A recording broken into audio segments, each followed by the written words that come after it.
also, according to the report, acknowledge that, we kind of whiffed on that deal. And the Lakers need to really make a massive move. I live in a city, Los Angeles, right now. A lot of big swings. USC went and got Lincoln Riley. Rams, Matt Stafford, Von Miller, OBJ. Clippers, Kawhi Leonard, Paul George. Dodgers, Mookie Betts. This is a big swing aspirational town. You all know that. And it's a deal-making city.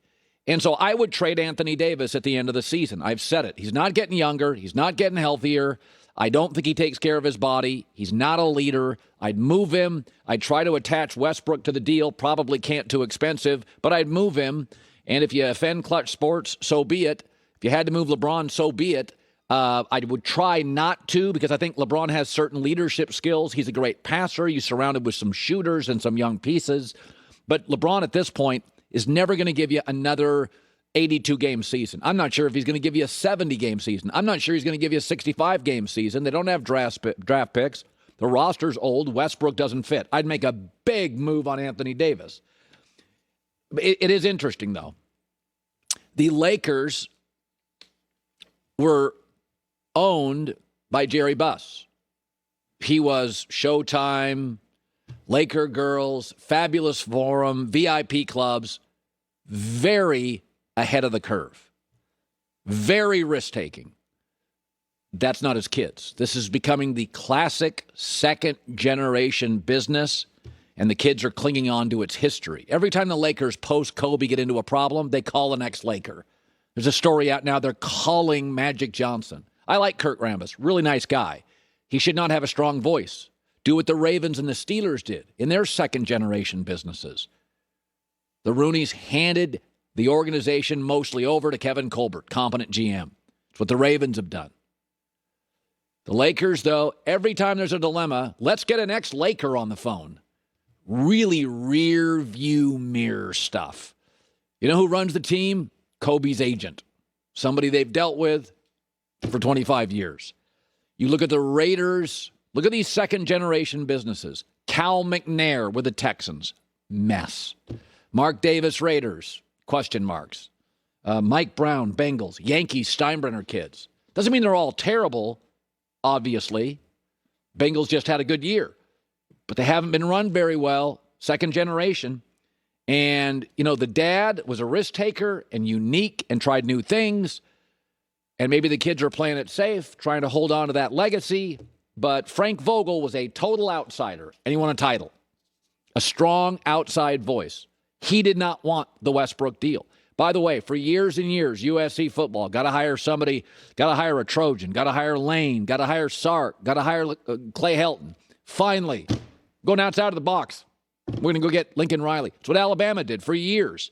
Hired anybody connected to Bear Bryant. Finally, Nick Saban, no connection. This organization needs to make a massive swing and stop getting on the phone with ex-Lakers to solve their issues. Joy Taylor with the news. No. Turn on the news. This is the Herdline News. Well, the Bengals did get some good news on the health of Joe Burrow. He will not need to have surgery, according to Ian Rappaport, for the knee injury he suffered in Super Bowl 56. We all kind of took a collective gasp. He went back in, but it did kind of appear after the game like this was an injury he would have sat out of a regular season game if it had occurred. But it's a Super Bowl, so you're going to go back in. Although he'll likely have to do some rehab work. Look at this thing.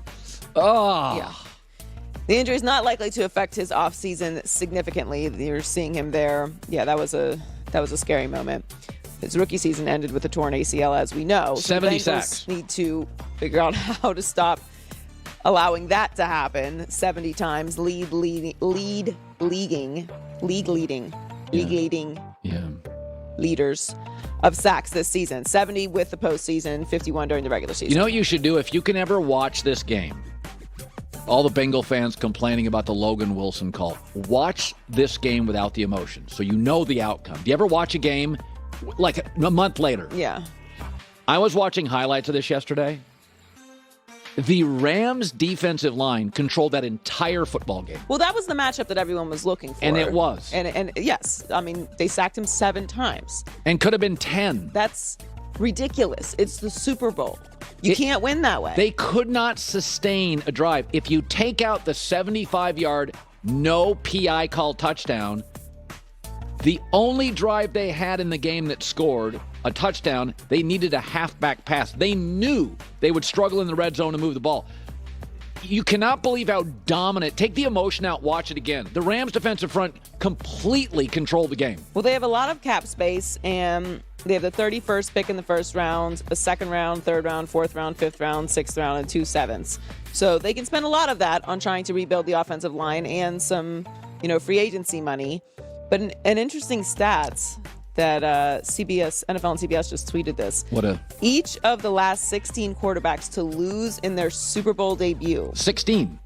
Each. The last 16 as the starter have never made it back to the Super Bowl. Can you give me some of those people? Jimmy Garoppolo. Jared Goff. Matt Ryan, Cam Newton, Colin Kaepernick, Matt Hasselbeck, Donovan McNabb, Rich Gannon, Kerry Collins, Steve McNair, Chris Chandler, Drew Bledsoe, Neil O'Donnell, Stan Humphries, Rex Grossman, Jake Delhomme.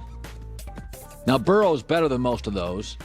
Burrow is better. No, he's better than a lot of them. But remember, a lot of them. But it is interesting. So the 16 quarterbacks to lose in their Super Bowl debut.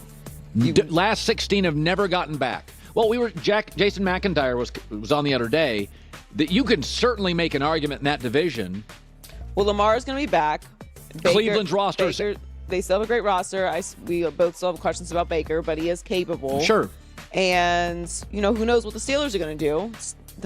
They're not going to have to worry about them if they run it back with Mason Rudolph and Dwayne Haskins. Carson Wentz. But Carson Wentz could be Jimmy Garoppolo. They could draft. So, yeah, it's not the easiest division. I don't see them dropping off the face of the planet. But they have to fix the offensive line. And look, everyone would love a great offensive line. We talk about it go get an offensive line. Teams are trying to build offensive line. There's only so many great offensive linemen out there, but it has to be an extreme point of emphasis. If you look at the history of the NFL, where a bad team gets to a Super Bowl, like that Delhomme team or like the Falcons, they almost always, the next year, not disintegrate, but come way back down to earth. The Rams are not a flash in the pan. Culturally, it's one of the best cultures in the league. Well, they've been to the Super Bowl twice in the last 6 years. There's about 8 different Bengal stories where a bad culture, a bad team moves up, loses Super Bowl, and doesn't return for 15 years. You just go look at the last 25, 35 Super Bowl winners. If they get to that point, if they drop off to that point, I couldn't see Joe Burrow spending all 15 years in Cincinnati. Now, look, we're being very gloom and doom right now. Yeah. I'm going to be optimistic that Cincinnati knows their offensive line is not good and is going to try to work on, developing it, drafting it, and bringing in some guys in free agency. So according to Ian Rappaport, the Vikings and Rams offensive coordinator Kevin O'Connell are finalizing the deal for him to become their head coach. This was expected, just had to wait until after the Super Bowl. They are expected to announce him as the new head coach in a news conference tomorrow. They came to an agreement February 2nd, but had to wait until the Super Bowl was complete. And he's just finished his second year with the Rams. He also interviewed with the Texans, and the Jaguars were interested in an interview, but had to wait until after the Super Bowl, and obviously they have moved on. I will say this. He's a good fit for them. Nothing against Mike Zimmer, but they have really good offensive pieces. I'll argue all day long. Kirk Cousins, Justin Jefferson, Adam Thielen, above-average tight ends, Dalvin Cook is top 7 or 8 in this league weapons. I think this was the best job available in terms of stability, weapons, roster. It's fan base, facilities. Look at they have given the Packers. Kirk Cousins is 500 against Aaron Rodgers. They have given Green Bay problem. What it's telling you is they match up. Yeah, look, I'm not a Kirk Cousins believer. Yeah. He's competent. He's competent. I would rather have Kirk Cousins than not have Kirk Cousins. He's great at making money. Should teach a class. That guy is monetized the position. Should be at the front of every rookie symposium on how to get the bag. Is great at that. I just think he's limited. I don't know that there's a person that can make him more than what we've seen of him. So I'm not optimistic about it overall, but they do have a good roster, and they should have They should have been better than they were this year. So Miami's new head coach had a lot to say about his new quarterback when speaking to him. He spoke to him on the plane ride to join the team, and Mike McDaniel thinks that Tua's abilities are perfect for his offense. Oh, perfect. Okay. He said, what I've seen is a skill set that I'm familiar with that's very successful in this offense. You're seeing a very accurate passer that receivers love to catch footballs from, athleticism, some natural pocket movement, and a tough competitor that's willing to stand in there when necessary. These things are components to a quarterback's game that are very important. That probably played big on dolphinfan.com. They probably bought into every one of those comments. I don't know.